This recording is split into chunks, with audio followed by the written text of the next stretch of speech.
After which he set off along the road to the village with the whole company. When they reached the girl's father's cottage, they found her hurrying back from the spring with some other women in the hope of catching sight of Gualtieri's bride.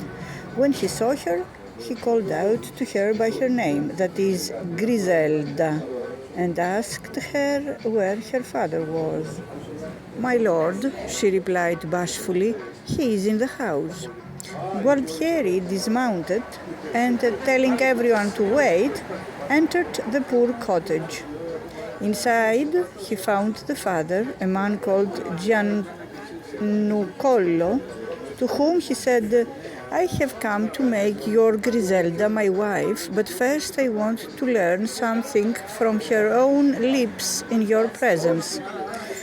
What he asked her was whether, when he took her as his wife, she would do everything she could to please him, would not be upset by anything he might say or do, and would be obedient, together with many other questions of this sort.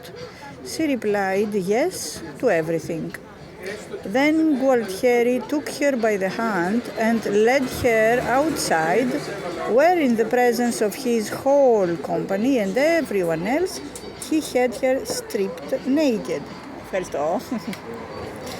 He ordered the clothing he had made to be brought and immediately had her dressed and shoes put on her and a tiara placed on her hair, unkempt though it was.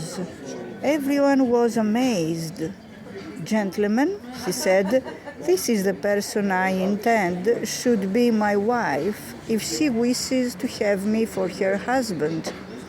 Then he turned to her, standing there bashful and awkward, and said, "Griselda, do you want me for your husband?"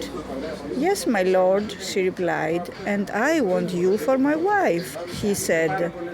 With that, before everyone present, he formally married her. Then he had her set on a charger with attendants to do her honor and took her home.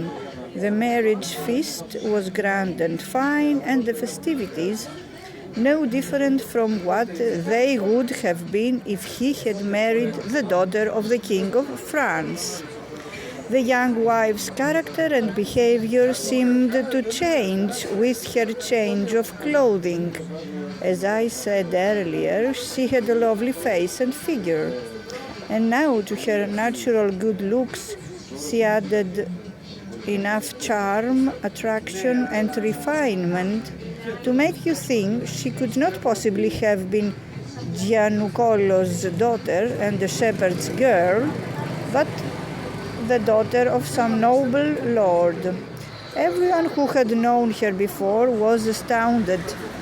What is more, she was so ready to obey and serve her husband that he considered himself the most contented and satisfied man in the world. She was similarly so gracious and kindly towards her husband's subjects that every one of them loved her wholeheartedly and spontaneously honored her in every way, asking God in their prayers to give her health, prosperity, and greater glory still. If they used to say that Gualtieri had acted ill-advisedly in taking such a wife, now they said he was a paragon of wisdom and insight, arguing that no one else could have perceived the exceptional virtues concealed beneath the poverty of her peasant dress. All in all, before much time had passed, she had people speaking of her good qualities and virtuous deeds throughout the marquisate and beyond, and completely turning round any negative comments about her husband that had been made when he married her. She had not been with Gualtieri very long when she became pregnant, and in due course she gave birth to a little girl, much to Gualtieri's delight. But a little later, a strange idea came into his head. He felt a need to test her patience by inflicting unbearable torments on her over a prolonged period of time. First of all, he made cutting remarks and gave an impression of being angry with her. He said that his men were badly put out by her low-class origins, all the more now that she was having children. The girl child was a particular source of resentment, and they wouldn't stop muttering about her. When his lady heard this, she kept her composure and gave no sign of being thrown off the virtuous course she had set herself. "My lord," she said, "treat me in the way that most accords with your honor and your happiness.